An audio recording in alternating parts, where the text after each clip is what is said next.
many of us ever know what it is to become the perfect version of ourselves. This is Decoding Superhuman with your host, Boomer Anderson. Hey there, Superhumans. It's Boomer Anderson here. I hope your brain's on fire today because we're going to be talking about nootropics. If that word seems unfamiliar to you, if it seems more like a foreign language to you, then stay tuned because we're going to go into the definition in more detail very shortly. But nootropics are a form of cognitive enhancement which has been gaining a lot of popularity in recent years.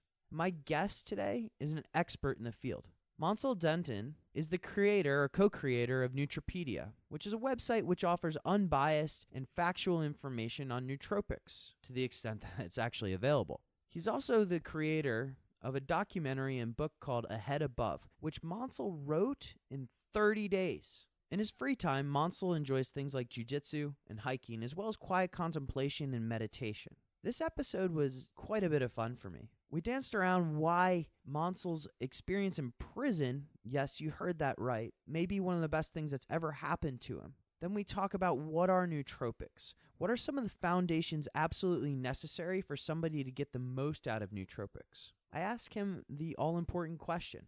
Is NZT available? Does it actually exist? And we get into the potential downsides of taking nootropics if you're taking an uninformed approach. Finally, we touch on Mansal as well as my favorite nootropics. And I really enjoyed just this conversation in general. So without any further delay, I'll pass it on to my conversation with Mansal, but all of the show notes can be found at decodingsuperhuman.com/Mansal. Have an epic day, everyone.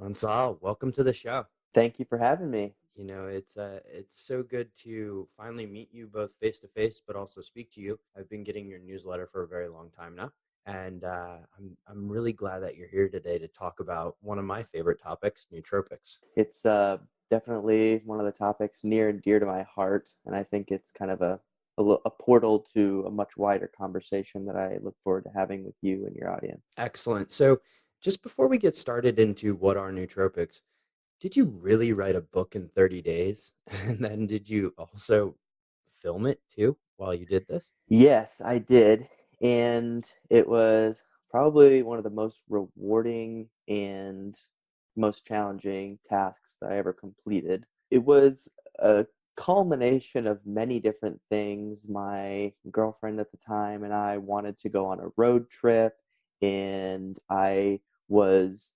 brainstorming creative ways to, put together content, and the documentary came to mind first, and then I tried to, consider how to put together a documentary about nootropics, and I decided I might as well test myself and see if they actually work in a high stress environment like many people put themselves under on a daily basis. And so that was kind of the conception of the project, and there was so much good and definitely some bad that came out of the project, but it was overall it was a great thing to work on. Well, that can spur on so many different questions, but the book and the documentary, I believe, is called A Head Above, and I recommend to everybody to check it out. And in that movie or documentary, you use quite a few nootropics. But before we delve into those, why don't we talk about first what exactly is a nootropic and how did you get into it? Well,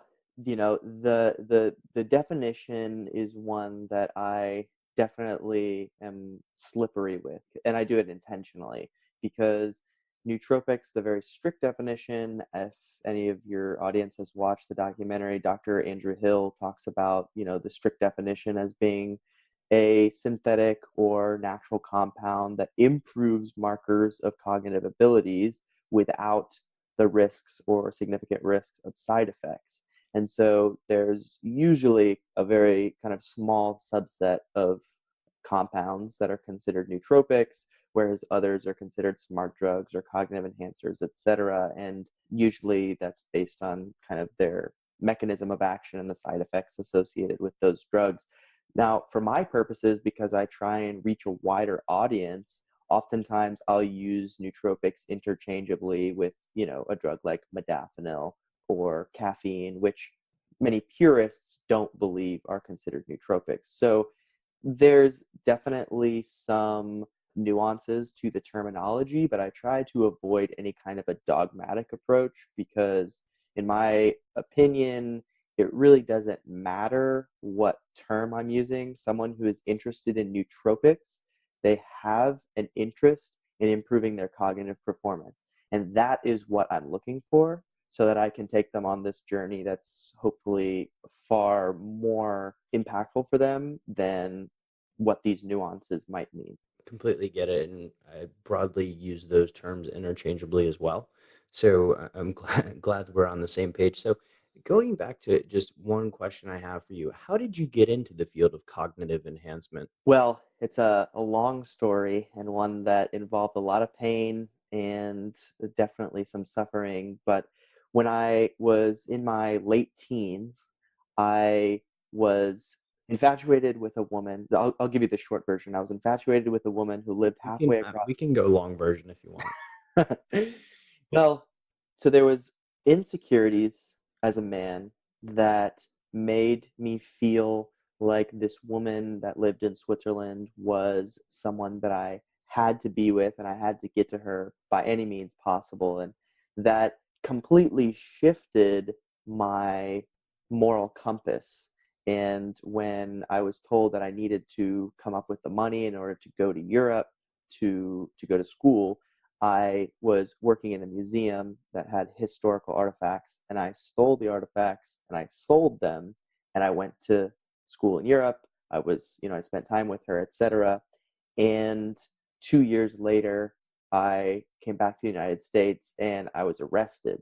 The initial arrest really shook me because I was raised like upper middle class, well educated. Both my parents have PhDs, very renowned in their field, and so there was a lot of shame, a lot of internal questioning about my morality, my beliefs. What was it that made me think that this was a good choice? Where's my decision making kind of faltering? That opened a whole world of self improvement because I had an experience where everyone in society was essentially telling me that you need to improve some aspects of yourself. First, it was around diet and it was around entrepreneurship and building businesses and the kind of interpersonal growth that came with both being conscious of what you're eating, conscious of what you're working on and how you're working on it. And of course, as many people who have this kind of growth mindset, this kind of mindset towards self-improvement, I stumbled upon nootropics. At first, it was just using nootropics myself. How could I supplement the diet, which was a primarily like paleo-style diet, with some supplements to improve my performance? And then I quickly realized that the industry was really lacking in many things. And so I started to get into the business side of the nootropics industry, which of course put me even further into this field and made me more interested, and I was doing more work in it. And so it kind of turned into a snowball from there. Excellent.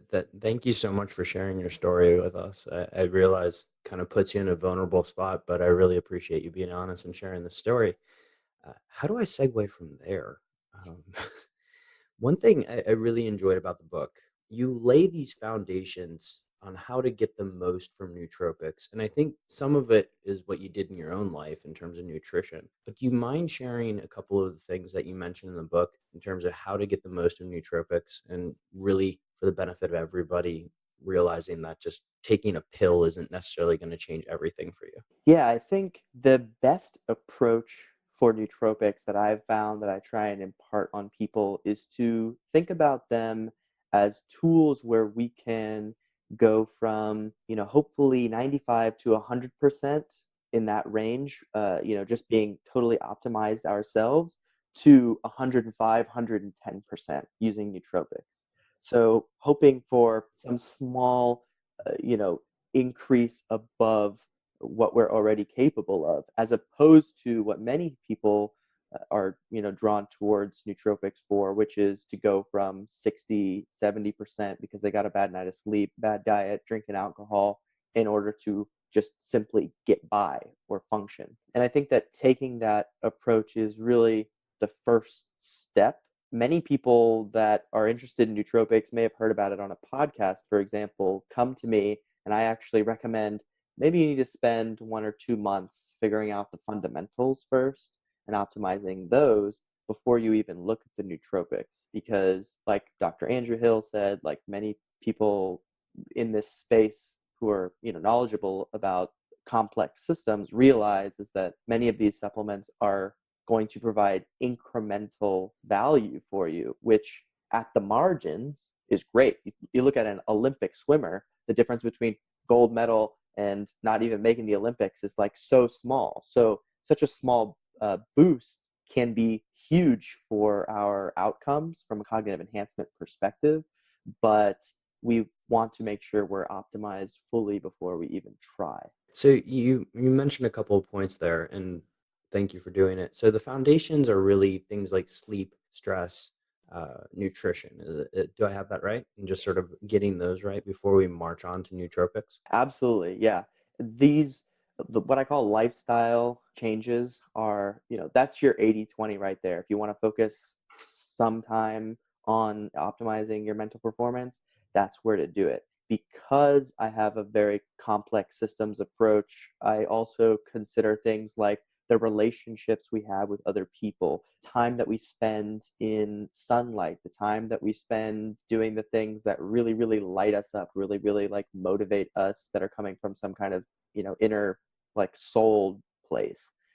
These are all within that lifestyle component, which are so huge, because if you think about somebody who is completely optimized with their sleep, their stress, their nutrition, and they're taking nootropics, but the work that they're doing is antithetical to what they believe in the world, and it's not following their mission or their purpose or their passion, then it's going to be really hard to get the performance you want. So it's a very broad lifestyle term for sure. And I completely agree with this. And as a person who I initially got into nootropics because I was in an industry where that extra level of performance mentally led to a greater bonus. And I think that's almost the most backwards approach possible. I wasn't following my passion.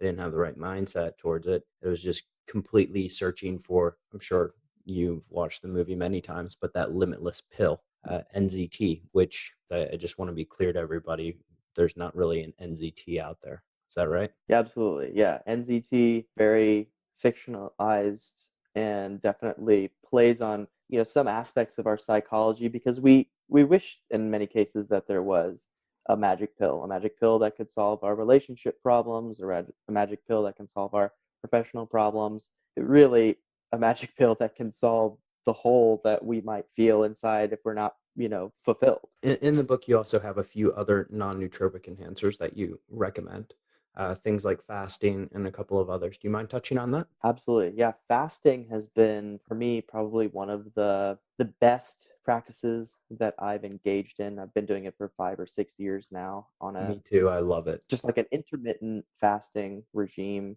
So are you referring to more like 16/8 or something slightly different? Because, Volta Longo goes for 3 days or sometimes longer. Are you referring more to 16/8 though? Absolutely. Yeah. 16/8 tends to be the just easiest for me from a simplicity perspective. There are random times throughout the year, throughout the month, where I just decide to skip a day. If lunch, I forget to eat lunch or whatever, and I just skip the whole day. There's plenty of science behind it, so I won't try and regurgitate the studies around it, but I try and think about it from a more evolutionary perspective.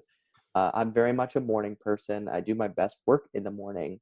And my thought is, from an evolutionary perspective, the time that I'm going to be the most alert, the most mentally capable, is the time when, in a historical perspective, I needed to be hunting. I needed to be out looking for food and mentally sharp. And it applies to the day-to-day work. If in the morning I haven't had anything to eat, I am feeling far more mentally sharp. Obviously, my version of hunting is different, but the same fundamental physiology applies, and the same evolutionary psychology applies. So that's kind of a perspective that I give for people to understand like what is going on with the brain in such a circumstance beyond the all the studies that show increased brain derived neurotropic factor and all the different enhancements from a more research oriented perspective.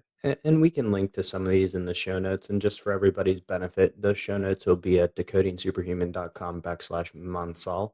And I'll link to all of this and some of the studies in the show notes. Mansal, I think we could talk about BDNF forever. It's one of my favorite things to activate and upregulate the most. But going back to your mornings, you talk a little bit about deep work, and we've had other guests on the podcast who really love this concept of deep work. Do you mind just doing a quick overview of what that is? And then we'll get into the meat of nootropics. To me, deep work is uninterrupted work that is 100% free from distractions. And that's the key caveat, because for each individual, it requires really determining what is considered a distraction and what is not a distraction. Because for me, I'm very sensitive, and so my morning routine might include earplugs. Like I still have earplugs in my ears, even though there's nobody in my apartment. I have my phone on airplane mode away from me completely. I don't access email. I have a tool, it's actually called Inbox When Ready. And so even if I need to find something in my inbox, I don't see the unread emails and all that nonsense. So I'm very, very particular about creating this context. It's kind of what I want to call like a safe space or a workspace. And it's both the physical space that I'm in, the environment that I'm in, but also the mental space that I'm in.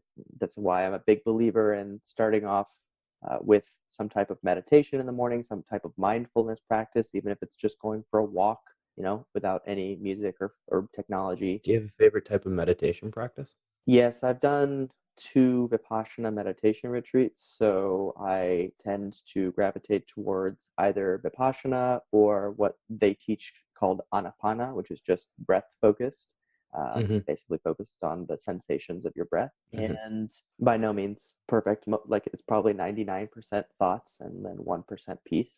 But that 1% piece. But that 1% piece makes all the difference, right? Yeah, absolutely. And then I think I also mentioned in the book about some type of gratitude practice to put me in a mind space where I feel so grateful for everything. Then that's where my best work always seems to happen. That's kind of little bits and pieces of what my morning routine looks like. But it's all very intentional for me to create a space where there's at least 2 to 3 hours of intense, deep work, creating some type of content, brainstorming, whatever it might be.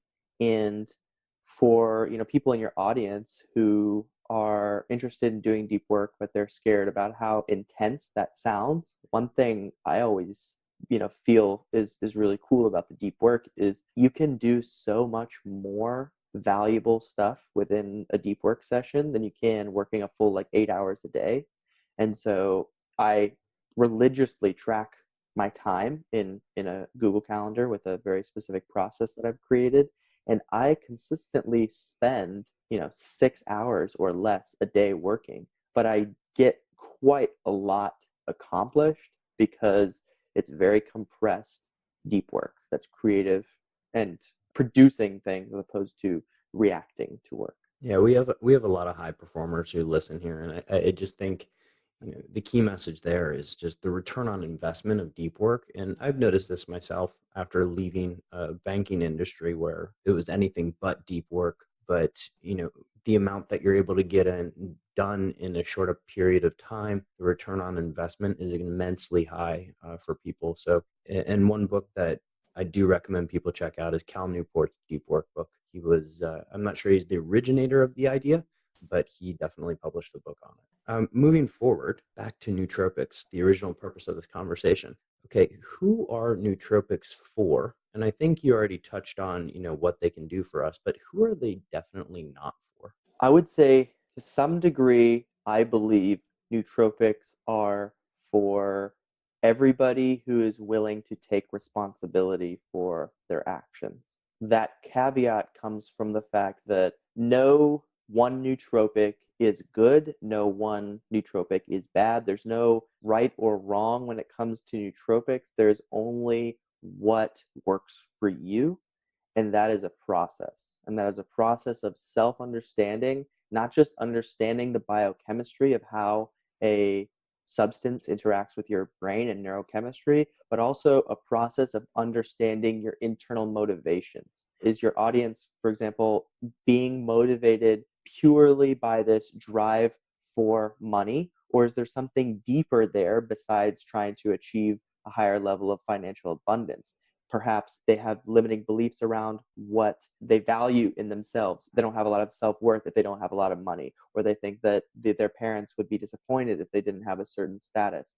And so these are all emotional issues that are informing day-to-day decisions.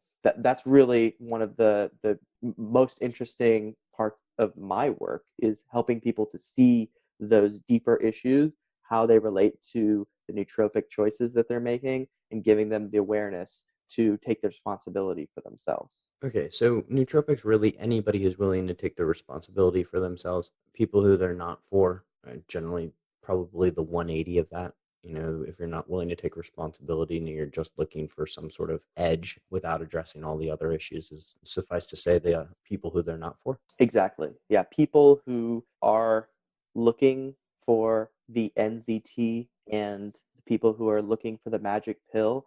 And those people who are looking for those things, I don't want to shame them or make them wrong in any way, because I think that nootropics could be for them if they are, just following their natural instincts to look for a magic pill, but then realize with some education that it might not be so. It's really the people who are kind of so obstinate that they don't really care about any kind of education around what they're taking. It's just, is this going to get me to do XYZ better? I'm going to take it. Doesn't matter what the side effects are. One of the ones that you used a little bit in the documentary, modafinil, and it's been described by many people, and I think maybe even including yourself, as the closest thing to NZT. But do you mind describing for us exactly what is modafinil, potential downsides as well? And I do have a side question about this, but we can go through what is modafinil first. Yeah, that quote you mentioned, if I remember correctly, is Dave Asprey. He's a big modafinil proponent. And to some degree, I appreciate the value of modafinil as well. I think that it was traditionally developed, synthesized as a wakefulness agent for narcolepsy. And that distinction of wakefulness agent is quite different as far as how it interacts with the brain to something like Adderall or some kind of amphetamine-based stimulant. So it is slightly different. And in many studies of the two together, comparing modafinil and Adderall, there seem to be fewer side effects with modafinil. There seems to be a similar cognitive effect with modafinil compared to some of the amphetamine-based drugs. And so I often consider it definitely to be the lesser of two evils when it comes to, just the high rate of Adderall and amphetamine usage in high performers. And I do think that there's value in some of the other aspects of modafinil, such as the research that suggests it could improve working memory, some aspects of our cognitive ability in lateral thinking, which is oftentimes the antithesis to a more like vertical focus and concentration, like tunnel vision. So there's definitely these advantages of modafinil, and at the same time, it is still a high-powered stimulant. First of all, it does interact with the dopaminergic system in a way that can, create some kinds of dependencies and create some kinds of tolerance. And it influences the adrenal system, which many people who are taking modafinil too often and sensitive can experience adrenal fatigue, especially when combined with caffeine. In the documentary, I actually used Are Modafinil, which is the specific enantiomer or polymer, I forget which one, of modafinil that is the psychoactive version. It's the actual one that improves focus and concentration. It's a wakefulness agent. And that one has a higher risk of side effects. So armodafinil, the more potent of the two, has a higher risk of side effects. In fact, in the documentary, I had pain in my chest that was pretty severe for the whole day because I hadn't used armodafinil in so long. So there's almost an adaptation process. Yeah, for Okay. some people there is. And I also have noticed just from anecdotal reports that people respond oftentimes to one or the other better. Many people can use modafinil, and armodafinil is either too powerful or just doesn't work for them, which is the case for me. And then there's some people who have the reverse, where armodafinil works, but modafinil is not something that they really appreciate. Anyone who's looking to use modafinil who hasn't been prescribed it, my recommendation is to really, really cycle it if you're going to use it. Use it once a week. Give yourself plenty of time to recuperate. The brain chemicals are finite and need recuperation time. And so cycling once a week for a very specific reason is probably the best bet. Yeah, and just so everybody's aware, we're just sharing information here. This is based on Mansal's experience as well as what he's done with his clients, but this is sharing information. If you are going to take modafinil, please speak to your physician. We're not medical doctors. We're just sharing information at this point. The one thing on modafinil that I've also noticed, because we do a lot with genetics, is that there are some SNPs, particularly in COMT, which you mentioned, the dopamine system, that are associated with people who just don't respond to modafinil. And I'll put a link in the show notes for people that they can go, and if they have their 23andMe done, you can look it up right away. But moving on. So modafinil, one thing I've heard, and I haven't really been able to find this study, liver pain or liver problems associated with modafinil. Is it true, or is this just something I heard on a podcast that's just unfounded? I don't remember a specific study offhand. I know that adrafinil, which is another chemical compound within the family, it was actually the original compound within this family. Adrafinil is converted in the liver into modafinil. So many people use adrafinil as an alternative, but the dosage is much higher, 700 milligram dosage instead of 200 milligrams for modafinil. And what ends up happening is the liver has to work overtime in order to produce the modafinil, and it does create some potential for side effects. So I know adrafinil does influence the liver in that way, and I wouldn't be surprised if either armodafinil or modafinil negatively influence liver enzymes. Another reason why with all of these things, just like I said, there's no right or wrong, but if you're going to use it, do so sparingly and do so consciously. And do your own, do the research, right? Right. So on nootropics. So nootropics have, they've been around for a relatively long time, but in terms of long-term studies, this is a question that came from a client of mine. Are there any long-term studies on nootropics? And also, do you mind touching on particularly some of the potential downsides that come with nootropics? Yeah, the studies on nootropics are pretty short to medium term. Unfortunately, funding in a clinical setting is so expensive that long-term studies tend to be really challenging to operate. The longest that I've seen has been things like Bacopa Monieri has some studies I think that are 12 weeks or longer than that. There's some studies with piracetam that are longer as well. And so as far as what I would like to see on long-term studies as a long-term user of nootropics myself, there are not that many great studies. Unfortunately, I think that's a result of just financial limitations rather than a lack of value over the long term. Before we get into more downsides, there are a couple of names you mentioned there, like piracetam and just the racetams in general. Some people listening to this may be saying, okay, this is like a foreign language to me. It's like Mandarin. Do you mind touching on what some of these nootropics are and what they do? Yeah, sure. So piracetam and the racetam family are a line of drugs that were initially developed in the 1960s by a Romanian scientist, and I won't even try and butcher his name, but the scientist developed piracetam as a derivative of GABA, which is a neurochemical that's used to regulate calm, relaxation, etc. This synthetic derivative had a profound effect on improving memory formation and learning ability. And as they studied piracetam and then some of the other drugs that are in this family, like oxiracetam, aniracetam, phenylpiracetam, fasiracetam, they found that all of the drugs were cholinergic enhancers in some capacity, oftentimes through specific mechanisms that were slightly different from one to the other. So I realize I'm kind of geeking out on this a little bit, but So just let's pause real quick. So, because you said cholinergic, yeah. so some people may not be familiar with that. You're referring to more the acetylcholine pathways. Is that right? Yes, absolutely. These pathways, oftentimes in a simplified way, they influence many aspects of cognition, but they're oftentimes useful for increasing memory formation and learning ability.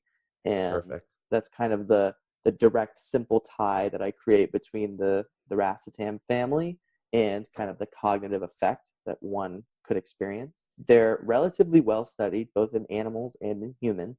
Many drugs within the racetam family have been used as Alzheimer's drugs or senile dementia drugs in other countries like Russia, former Soviet Union.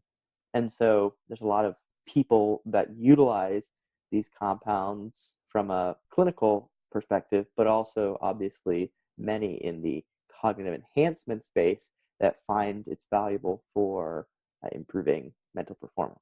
Moving on now, you've touched on the racetams, you touched on modafinil. How about your own favorite nootropics? Do you mind touching on some of the ones that you like and personally use, and what effects they provide to you?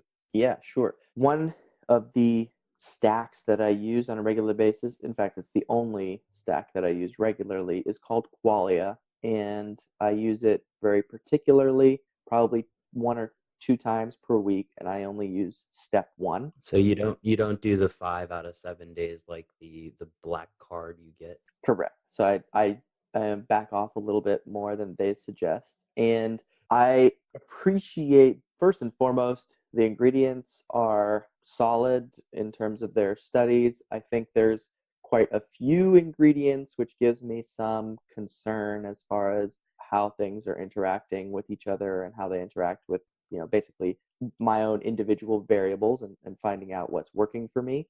But by and large, I have a lot of faith in the team at the Neurohacker Collective. Because of the faith in the team and knowing them on a more personal level, I have a lot of faith in their product. But like I said, I'm not really a shill for them. I've just told you and your audience that I use it far Yeah. less than they recommend, and And in full disclosure, I really like Qualia as well, so much so that I'm an investor in the company, but that's a side point. Anyways, going back to your experience with Qualia, the approach you're taking is very interesting, so I'm very intrigued. So it's twice a week, and you're only doing step one. Did I have that right? Yes, that came around by no real scientific analysis per se, although there is some like combination of ingredients in step two that I found to be a little bit intense. But the bigger thing for me was just it was a personal preference thing. I fast until around noon every day, and you're not supposed to take step two unless it's with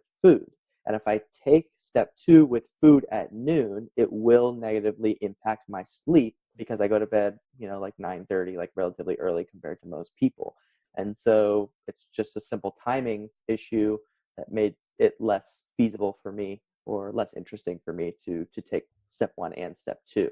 And I think you brought up a good point about people need to try out and see what works best for them. Anything aside from Qualia that you find to be very helpful? Any other nootropics that you'd like to touch on? Yeah, absolutely. I am a really big fan of phenylpiracetam. I used it this morning, actually. It's great for verbal fluency. So any day that I know that I have podcasts, speaking with people in any kind of capacity, it tends to be really effective for me in that regard. It also has some great, physical stimulation benefits. I like going to the gym when I take phenylpiracetam. I like the creativity that comes from phenylpiracetam. And for any of your audience that is interested, I actually utilized phenylpiracetam when I was in the documentary doing the QEEG. And so Mm-hmm. the neuroscientist, Dr. Hill, looked at my brain both on and off the phenylpiracetam, and he showed, a litany of things like improved creativity, improved focus and concentration. Basically, the brain pattern was similar to that of a flow state. So this is definitely, one of my favorites, and it works with me very well. But again, I cycle this and take it once, maybe twice a week. The things that I take on a more regular basis are obviously the creatine for just basic ATP production and mitochondrial health. I think that's one that most people think of, and they think of bodybuilders, right? The important thing to remember is that your mitochondria need ATP as well. So Yeah. And I like sulforaphane. I use a very specific brand called Avmacol because that's the only brand where the myrosinase enzyme and the glucoraphanin are together in one compound. To simplify that, sulforaphane is a great detoxifier, and it's great for, anti-cancer, just, a litany of different benefits. But the problem is, if you're not eating a ton of broccoli sprouts every day, it's hard to get exactly what you need from the supplements. But there's one supplement brand that has done a good job of molecularly creating what you need. what was the name of that one again? It's sulforaphane from Avmacol. Avmacol. Yeah. Okay, awesome. Yeah. I also like lion's mane on a daily basis for neurogenesis purposes, and rhodiola rosea on a daily basis for improving just like stress response and adaptogenic response. Mm-hmm. I typically will take random series of days with no nootropics at all. So 3 days at a time. Pretty important for your body not to adapt to it, right? Exactly. Like our body is a equilibrium loving machine, and doesn't matter what it is that you're taking. The best example for most of your audience is probably coffee. Think about how great you feel the first day you ever had coffee, or first day you have it after, many, many months. And then think about the second day, the third day, and what happens on the 10th day. It's so evident that the body is constantly adapting. And so we need to be as willing to throw in randomness to our system from a supplemental perspective in order to get the most out of it, in my opinion. Yeah, I completely agree with you. The importance of cycling supplements in general, in order to get maximum benefits. You mentioned coffee, but I always tell people if you can go for a coffee break, or I don't want to say coffee fast, but and just take a break from the caffeine for a while, it's very beneficial. A couple of things you mentioned there, in terms of lion's mane and also the phenylpiracetam. Do you have a brand that you recommend for phenylpiracetam? Typically, I just go with pure nootropics. They Mm-hmm. usually are a reliable brand, and they've got third-party certificates of analysis, which is Mm-hmm. something that I'm pretty conscious of when it comes to any kind of Rastam or any kind I of. mean, you don't want to buy yours from China and get that random box shipped over. Right, yeah, heavy metals and all that aren't my cup of tea necessarily. So You mean mercury doesn't really act in cognitive enhancement, right? But just on the next one, I think was lion's mane. Are you using Four Sigmatic or something else? no, I actually, just for simplicity's sake, I use capsules from Pure Nootropics as well, so just get them from the same place.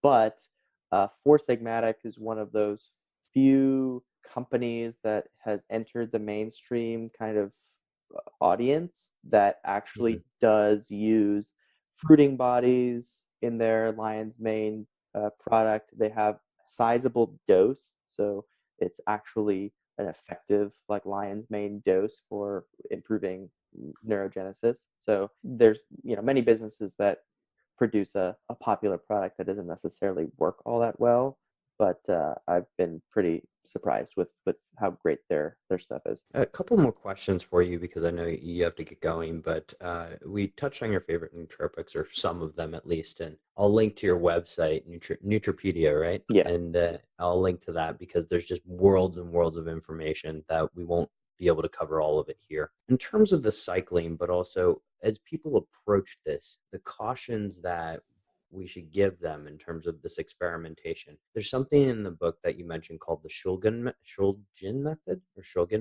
Mhm. Forgive my pronunciation, but also if you don't mind sharing the story of your friend Charles, who I think that's a pseudonym, that would be helpful for people. Yeah, so the Shogun Method, as I remember it, is a kind of a three-step process. I guess I'll back up a little bit. Alexander Shogun was a great chemist. He developed a number of different psychedelic analogs to LSD and various others that influenced different regions of the brain. And he had a method that he used because he tried many of the substances out himself, on himself. He would first try a fraction of a dose, let's say 1/10 of a dose, just to rule out any kind of allergies to the substance.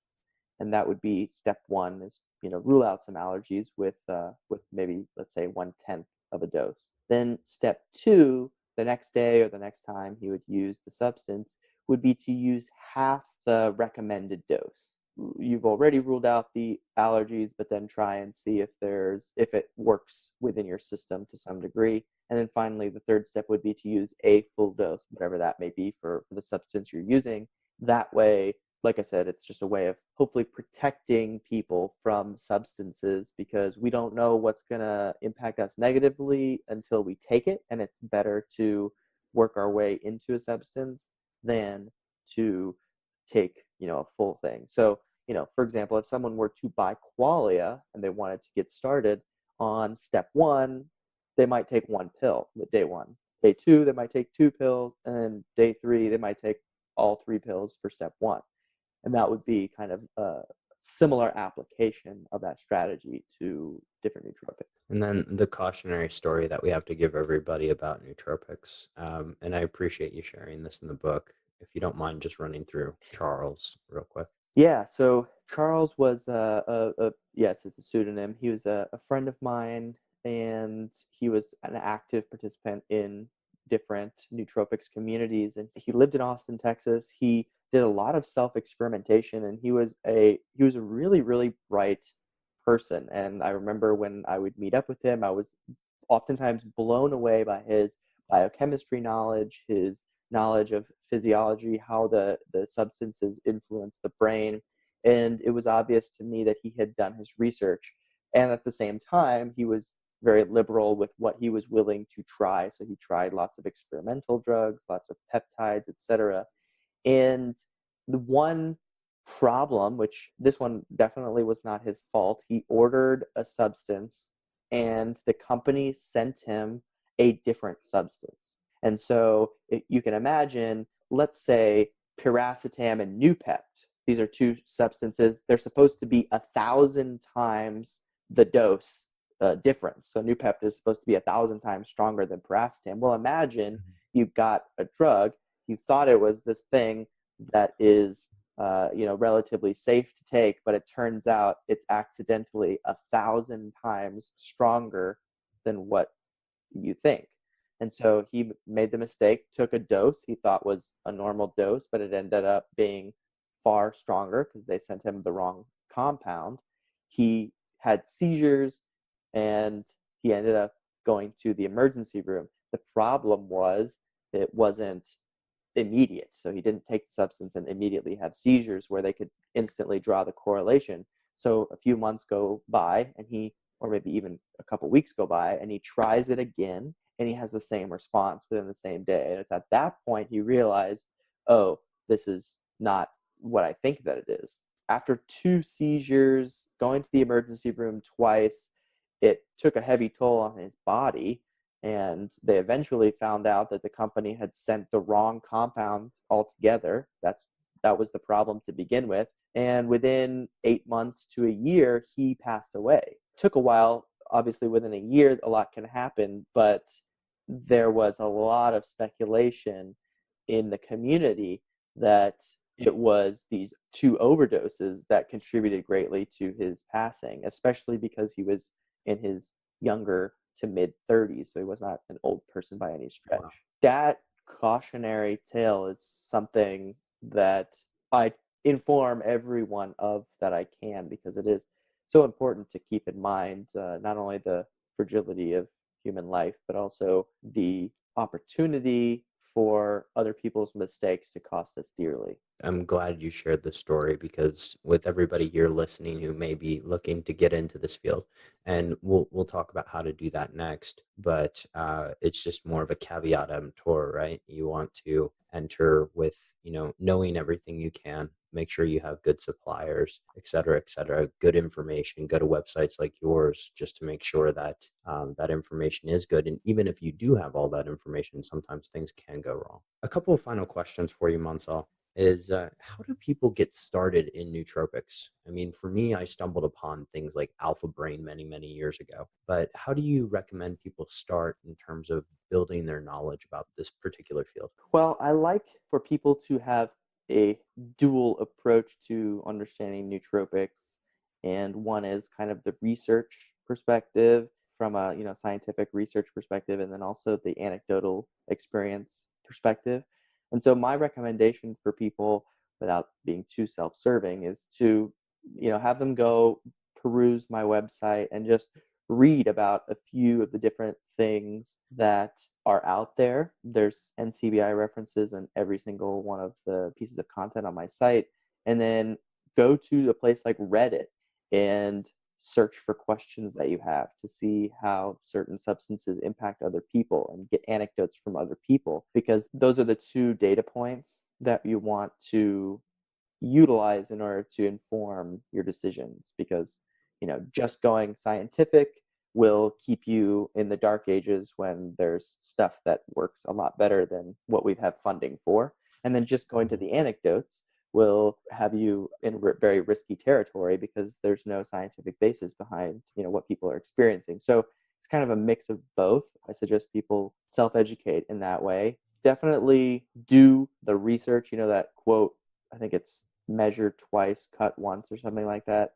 Try and implement that in nootropics research. Like, do more research than you do buying nootropics. Would be my suggestion. All great suggestions, and we'll link to some of the subreddits as well in the show notes. Hopefully people don't just jump in and start commenting along, get blown up, but by all those in Reddit. Fantastic advice, Mansal. In terms of just ways that people can find out more about you, the website's Nootropedia. We'll link to it in the show notes. The book is Head Above, and I'll link to the documentary as well.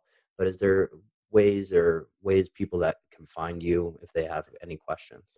Yeah, if any of your audience wants to ask a question via email, my email address is mansal, Mansal, @nootropedia.com. I'm on Instagram. I just have my personal Instagram, and obviously people are welcome to find me on Facebook. I'm pretty open and responsive to things, even with all the stuff that I have going on. And for people who are interested in the work that I've done, whether it's the book or the documentary, I tend to keep everything as free as I can. And so the documentary is completely free for people to stream online, with a link that you can put in the show notes. And then also the book, I now have the softcover book is free online if people just pay for shipping. And so oftentimes I actually lose money, but the objective is like get somebody something small, digestible that they can read in a couple sittings and have a really good primer on where to start with nootropics and cognitive enhancement. Yeah, I encourage people to look on those avenues and get all the free stuff they can. That's what it's there for. Awesome. And I just want to say thank you, Mansal, for putting all this together. The documentary was great. The book, as I mentioned before, is very informative, and I like the approach that you took to it. And your website, I spend way too many hours on it, just browsing, as well as the newsletter that I get every Thursday. So thank you again for everything that you do and educating the world in nootropics. Absolutely. Thanks for having me on and letting me speak to your audience. Awesome. To all the superhumans listening, thank you so much. Have a great day. Hey there, Superhuman. It's Boomer again. Just one more thing before you go. Actually, when you go. Do you mind going over to iTunes and leaving a 5-star rating and some comments? It really helps get the word out about Decoding Superhuman, and I always love to hear your feedback. Have an epic day.